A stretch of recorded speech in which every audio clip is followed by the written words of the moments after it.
Whenever I ask you a question, the first thing you have to do is identify the body and the forces on it. Okay. You correctly did that. You said the forces are P, the reaction at P, right? The reaction at Q. We call it reaction because it's pushing it up, right? So this is the force acting here. There's a force acting here. And then he says weight. He doesn't mention, he doesn't specify where the weight is acting. Now, this is the trick they play. They don't tell you. But when they say it's a uniform bar. That means it's kind of symmetric. And symmetry always means this the weight will act at the center. Okay. So that means the weight is acting right here. The earth is pulling it. Okay. Be clear. There's nobody, it's not at P and Q. The weight is acting at the center and the earth pulling this. So it's like a body is a bar is the body is being pushed by P and Q upwards, and the weight is pushing it down. The earth pulling it down. Now, if the body is in equilibrium, which it is stable. That means if the body is stable, that means it has got zero acceleration.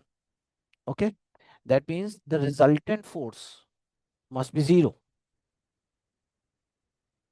Okay, and it also means the resultant moment, the turning effect. You see, if the resultant force is zero and resultant moment zero. Now, what do you mean by that? Resultant force is zero means that that it's not translating, it's not moving around. Okay, and resultant moment is that means not rotating. So two conditions are there. That's why it's in equilibrium. Now the point is, how do you convert this into maths? Resultant force equal to zero means the sum of all the forces is zero. The resultant moments means sum of all the moments is zero. What does this mean? It means that if you can divide forces in terms of x and y direction, these are vectors. So the sum of all the forces in the x direction is zero, and sum of all the forces in the y direction is zero. This means this. I have divided into two. Either you say this or you say this. All right. And moment zero means the anti-clockwise moment is equal to the clockwise moment. Okay. Here, if they say fx is zero, it means that the forces in the right direction is equal to the force in the left direction. And Fy is zero means force up is equal to force down. Okay. Now, we don't have any forces in the right and left direction. So this is zero. Effectively, this works. Okay.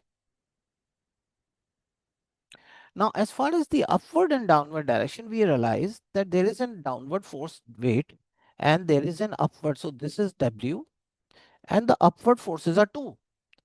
Reaction at P plus reaction at Q is equal to weight. We got one equation. We got another. We now we start looking at moments. Now we don't know. We don't know this, so we just got two unknowns. We got RP plus RQ is equal to 4. We got two unknowns. One equation can't solve them, right? I need another equation, so I'll have to use moments. I can't use this. This is not present. Okay, this I have used. I come to this. All right. Now the point is, if the anti-clockwise moment is equal to the clockwise moment, which is forces into distance from the pivot, which is the pivot? What is the pivot? That we have not specified. It could be Q, it could be P, it could be anywhere. All right, you can pivot an object anywhere. So, but if we pivot something at a point, obviously the distance, the forces at that point will be zero because the distance, the moment will be zero. You see, what I'm trying to convey is that if I take the pivot at P, like I said, the pivot, then the moment of P, the force P or the force at P will become zero because the distance is zero. The distance, the force is acting at the pivot. You understood what I'm saying? What I'm trying to, so you see, in that case, I have a problem. So, supposing I take the pivot at P, if I assume that the pivot is at P, then the moment of force at P will be force at P, which I'm calling RP, into the distance from the pivot, which is zero. So the moment goes away. So the force effectively goes away. So how can I find the force? I can't find it, goes away. The term goes away. So I don't take the pivot at P, take the pivot at Q. Okay. So now what happens is if I take the pivot at Q, I've got two forces. Q will vanish now. The moment of Q will vanish because it's acting at the pivot, right? So now I take the distance of the line of action of the force from this. So the moment of W will be W into this distance, because this is 10, right? And the moment of this will be the moment of this of P will be this the P into this distance. How much is this? This is 60. This is 10. So this is 50. So P into 50. Because I'm taking the pivot at Q, na? So the distance would be 50, right? So now I know this is turning it in this direction about this pivot, right? It's like going clockwise.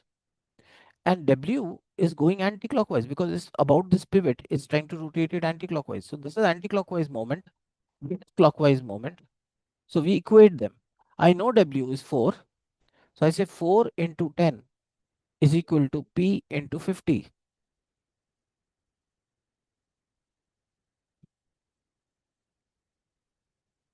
So 40 divided by 50, it's P is 0.8.